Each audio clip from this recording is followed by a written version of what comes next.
Alright, I wanted to get into branding. I wanted to talk about branding and what that actually means.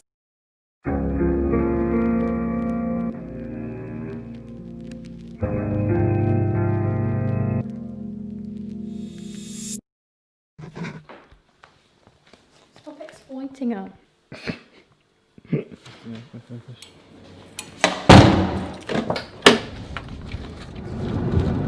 Trying to go bargain hunting today.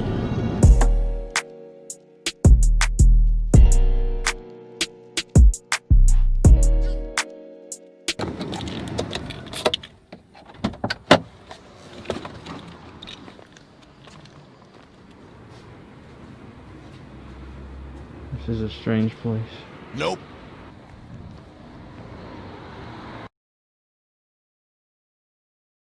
We're back in here, man. Just give the studio a nice clean. Like, there's nothing better than just cleaning, polishing, and just getting everything like reset and like, you know, just nice and clean. I don't know. It's hard to explain, but it just gives you like a good bump in energy. But anyway, I've cooked this crazy loop up. Listen to this.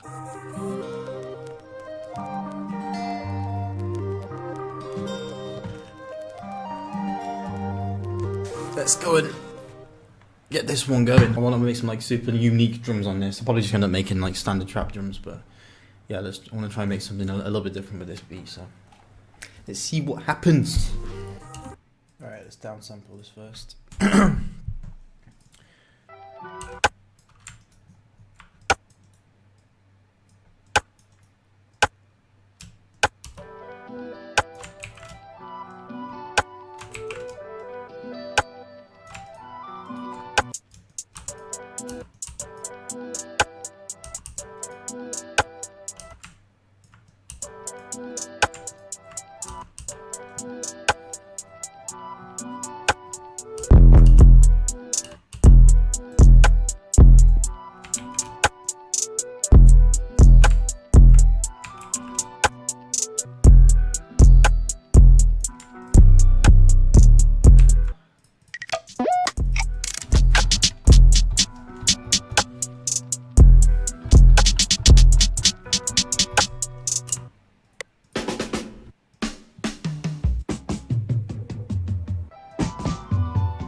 Got done with well, like not today but yesterday, day before yesterday, put together a podcast with a guy. He actually started doing this around the same time that I did. From the UK, he makes like kind of lo-fi type beats. I think he started with trap. His name's Battle Beats. He's quite cool though, but he started a podcast and he asked me if I wanted to go on it, so I thought, you know, why not? It'd be good to actually sit down and speak to him. So if you guys actually want to, you know, get on his podcast and you know, just talk about, you know, your process as a beat maker, because he really wants to shine the light on like smaller producers. So if you guys want to hit him up and just ask him questions, then go for it. His name's Battle Beats. This is the podcast that we just had recently. It's actually quite cool.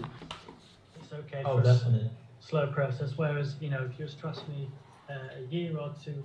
Go and check his channel out. He's actually got quite a few big names on his podcast already. He got Wishmaster, Legend, Maurice. He's had some, you know, fairly decent names on there already, and it's still really small. He's only just started it. So yeah, go ahead and check his podcast out. He's actually got some quite good conversations that he runs with. Go check it out.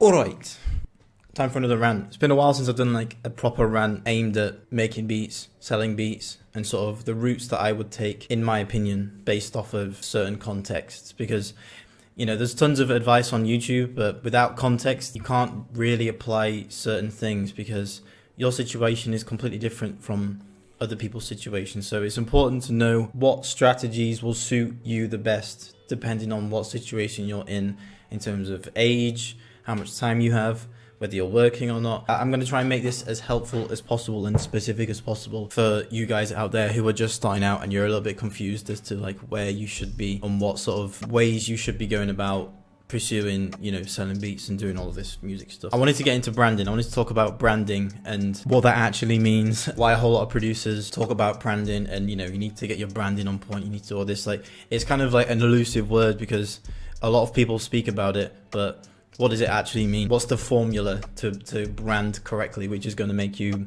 more successful and allow you to make more money? So basically what branding means is, have you made a sort of an overall energy surrounding you and your product and whatever you're selling and whatever your beats are, have you made that a solid and trustworthy thing that people can see and hear of and instantly know like it's trustworthy. I'm confident and I trust in this brand enough to spend money on it. And whenever I see or hear of this thing, this person, this brand, then I know it's going to be a good product. So that's basically what building a brand means. It's building a catalog of products, solid products, ones that people are happy to invest in over and over again. And if you think of it on a much bigger scale, it's kind of like if you think about Amazon, or if you think about Coca-Cola, McDonald's, or Nike, like they all have a very distinguishable brand. Like, you know, if someone says McDonald's, you know exactly what that means. It means fast food burgers. If someone says Nike, you know exactly what that means. It means sneakers, sports, shoes, you know, clothes, attire, all that kind of stuff. So it's pretty obvious that when somebody hears of your name or your producer name, then you need to think of like, you know, what is the first thing that person should think of when they hear my name or they see my logo. So like that's the whole branding side of things. Now, if you're a producer, like especially in 2020, honestly, like I feel like the best way to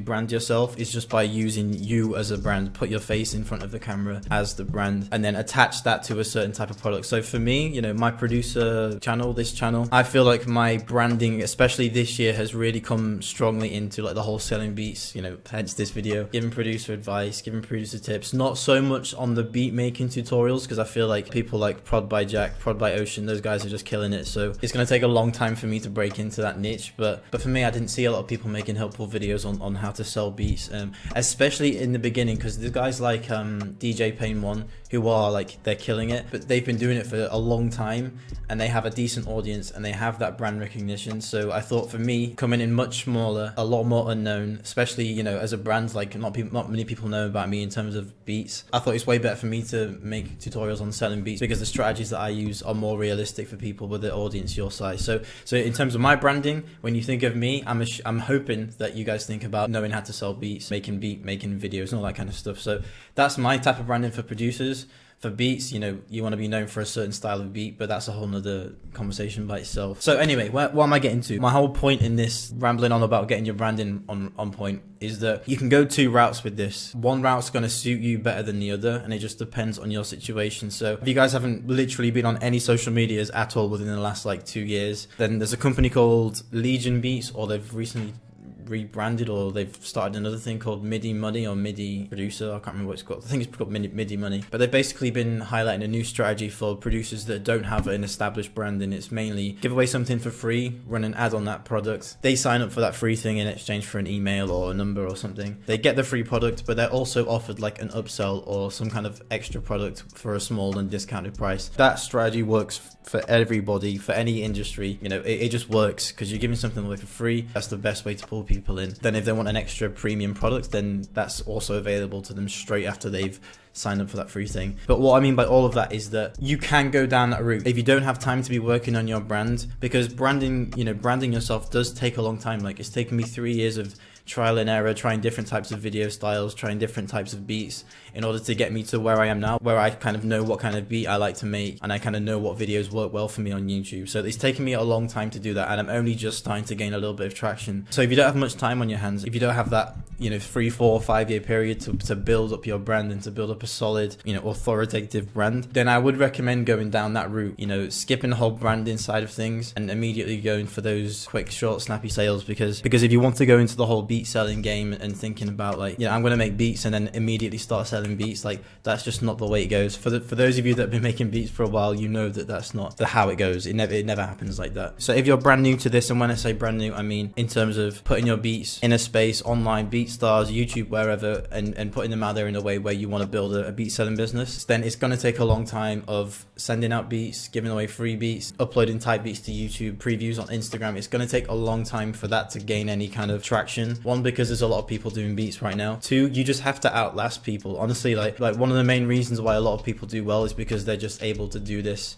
for a very long period of time and not see any return on that investment. A lot of people try it for a few months, try it for a year or two. They're not where they expected they were, and they just give up. But the people that do it for 2, 3, 4 years still have nothing to show for it, and in that 5th year blow up, that's the people that then end up getting lots of traction, and that snowballing effect happens. So if you're willing to do that, especially if you're young, like if you're young and you want to build a solid brand, a solid beat making brand, and you have that kind of time, then go ahead and do it, but it's going to take a long time. That's my only disclaimer. Okay, so when people say you need to get your brand branding on point, it's going to take some time. It's not going to take months or weeks, it's going to take years. But on the other hand, if you want to get things rolling straight away and you have a little bit of money to invest in ads, then pushing out that kind of free pack of beats, and then in exchange for an email, and then you can try and upsell them, that also works.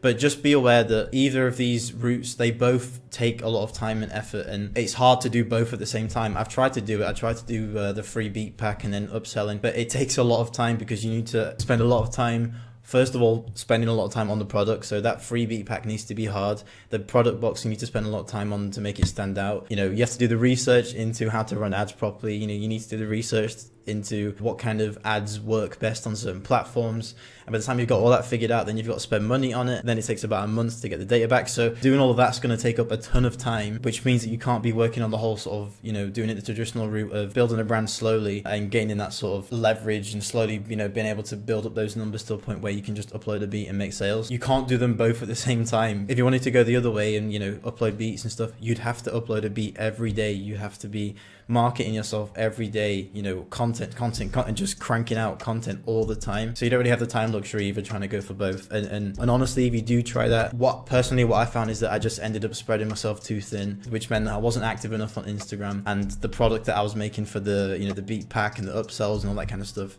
just didn't turn out very good anyway. If I was to give you any advice, just pick one or the other and go all in on that. That's probably the best advice I can give you. But if you're thinking about, which way should I go? Should I make beat packs and run advertisements, or drum kits and run advertisements? Just pick one in the beginning. That needs to be what you're known for, and then when you're known for doing that certain thing, then you can go and start branching out and trying different things. I hope that's kind of cleared things up. But the whole sort of branding side of things it really isn't rocket science. It's basically just instilling what you want to be known for. Easy way to put it. What do you want people to know you for? Then just go it all in on that. But once you know that and you're willing to put enough time into harnessing that, then all of that energy will slowly build and you'll start to see a huge return on the investment. Yeah, I hope that's kind of helped. Big rant today. I feel like I've gone off on lots of tangents, but I hope that's kind of cleared things up a little bit. One thing that I do want to exaggerate is that if you are young and you have time, if you've got school and you've got 2 or 3 years, when I was at school, I just, dossed around, went skating and all that kind of stuff. But if you're, looking into all of this and you genuinely really want to do this, then start now. Honestly, start now and just go all in, because you've got so much time to do this. By the time you're 21, you would have had 5 years worth of beats, 5 years worth of